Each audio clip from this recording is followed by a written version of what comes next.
আজকে আমরা দেখতে যাচ্ছি যে কোন সকল পর্যাবৃত্ত ধর্ম বাম থেকে ডানে গেলে হ্রাস পায়, উপর থেকে নিচে গেলে বৃদ্ধি পায়।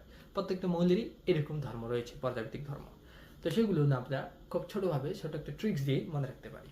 তো কিছু কিছু ধর্ম আছে যেগুলা বাম থেকে ডানের দিকে গেলে হ্রাস পায়, উপর থেকে নিচে গেলে বৃদ্ধি পায়। তো এইটা যদি আমরা মনে রাখতে পারি, বাকি অন্য সব এই থিওরির উল্টা।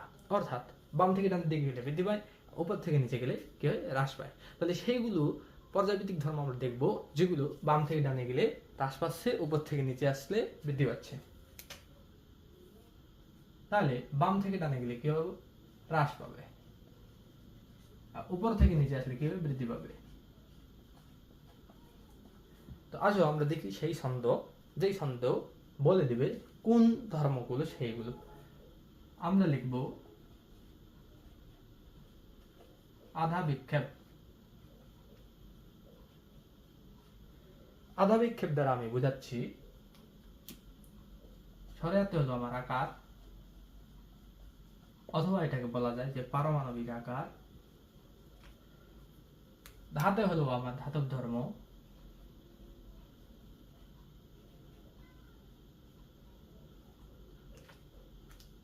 বিতে হলো আমার বিজারণ ক্ষমতা,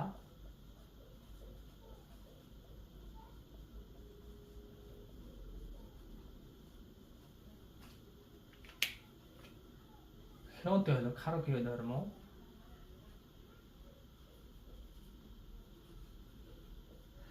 তো লক্ষ্য করলে তোমরা দেখবা এই কয়েকটা ধর্ম অর্থাৎ পারমাণবিক আকার, ধাতব ধর্ম, বিজারণ ক্ষমতা, ক্ষারকীয় ধর্ম, এই জিনিসগুলো যদি বাম থেকে ডানের দিকে যায় তাহলে পর্যায় সারণীতে এগুলো ক্রমান্বয়ে হ্রাস পায়, এবং এই জিনিসগুলো উপর থেকে একটা গ্রুপের উপর থেকে নিচের দিকে আসলে এই জিনিসগুলো ক্রমান্বয়ে বৃদ্ধি পায়।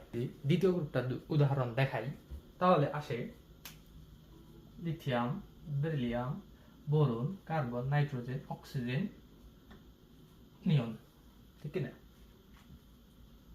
তো এইখানে তোমরা দেখবা যে এপাশ থেকে এপাশে গেলে এদের পারমাণবিক যে আকার, এটা কি হবে, এটা হ্রাস পাবে, ঠিক আছে। একইভাবে ধাতব ধর্ম, এটা ওই পাশ থেকে এপাশে গেলে হ্রাস পাবে। বিজারণ ক্ষমতা এপাশে গেলে হ্রাস পাবে। ক্ষারকীয় ধর্ম এপাশে গেলে হ্রাস পাবে। তবে ক্ষারকীয় ধর্ম হ্রাস পাবে এইটার যদি উদাহরণ আমি দেই, আমরা জানি যে ধাতুর অক্সাইড কি হয়, ধাতুর অক্সাইড হয়ে থাকে ক্ষারকীয়, ধাতুর অক্সাইড ক্ষারীয়, এবং অধাতুর যেগুলো অক্সাইড হয়ে থাকে এগুলো হয় কি, অম্লীয়। এর অর্থ বোঝাইল যে বাম থেকে ডানে গেলে আমার কিন্তু হ্রাস পাচ্ছে, ক্ষারকীয় ধর্ম হ্রাস পাচ্ছে, আবার উপর থেকে নিয়ে আসলে ক্ষারকীয় ধর্ম বৃদ্ধি পাবে। ওকে, তাহলে আমরা একটা পর্যায়ে দেখে ফেললাম। এবারে আমরা একটা গ্রুপ এই জায়গায় লিখি।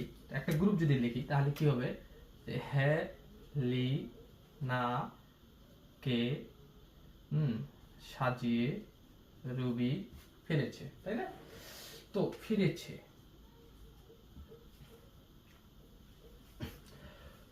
এখানে যদি তুমি লক্ষ্য করো উপর থেকে নিচের দিকে আসবা এরকম পারমাণবিক আকার বৃদ্ধি পাবে। আবারও যদি লক্ষ্য করা যায় উপর থেকে নিচে আসলে এরকম ধাতব ধর্ম বৃদ্ধি পাবে। ধাতব ধর্ম বৃদ্ধি পাওয়া মানে কি, যে নিচেরটা তাড়াতাড়ি বিক্রিয়া করবে, উপরেরটা তত তাড়াতাড়ি না করে তার থেকে বেশি বিক্রিয়া করবে নিচেরটা।